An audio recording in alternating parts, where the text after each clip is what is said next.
যে যেখানে আছেন আপনারা একটু চুপভাবে দাঁড়িয়ে আমার কথাগুলো একটু শুনবেন। খুব গুরুত্বপূর্ণ কিছু কথা বলার জন্য পারমিশন নেওয়া হয়েছে। আপনাদের সুবিধার্থে কিছু কথা আমি বলবো, আপনারা একটু মনোযোগ সহকারে শুনবেন।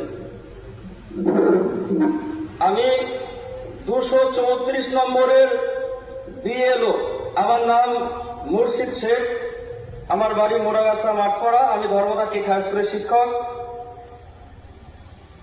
আপনারা জানেন যে আগামী 4 নভেম্বর অর্থাৎ নভেম্বর মাসের 4 তারিখ থেকে SIR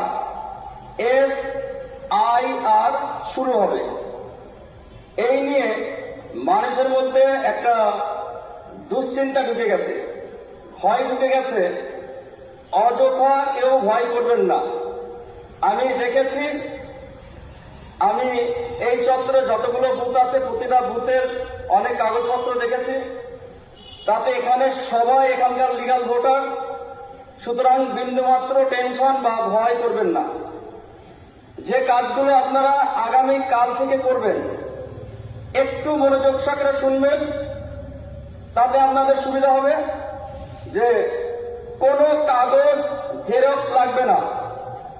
1 নম্বর পয়েন্ট, কারোর কোনো কাগজ, আধার কার্ড, ভোটার কার্ড, এগুলো জেরক্স লাগবে না। যারা এখানকার 2002 সালে ভোটার ছিল এবং 2025 সালে এখানকার ভোটার আছে, যারা 2002 সালে ভোটার ছিল না কিন্তু তাদের বাবা মা 2002 সালে ভোটার ছিল, তাদের কোনো কাগজ লাগবে না। আবার বলছি, যাদের বাবা মা 2002 সালে এখানকার ভোটার ছিল তাদের, এবং যাদের ভোটার 2002 সালে ছিল তাদের কোনো কাগজ জেরক্স লাগবে না। কোনো কাগজ জেরক্স করবেন না।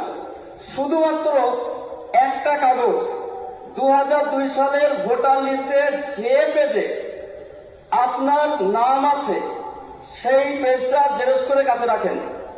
আবার বলছি, যাদের 2002 সালে ভোটার লিস্টে নাম আছে এবং তাদের ছেলেমেয়েরা বর্তমানে এখানে আছে, তাদের কোনো ডকুমেন্টসের জেরক্স লাগবে না। শুধু অরিজিনালগুলো গুছিয়ে রাখবেন। অরিজিনাল ডকুমেন্টসগুলো এক জায়গায় গুছিয়ে রাখবেন। যখন ফর্মটা নিয়ে আমি বাড়ি বাড়ি যাব কিংবা অন্যান্য বুথের যারা আছে তারা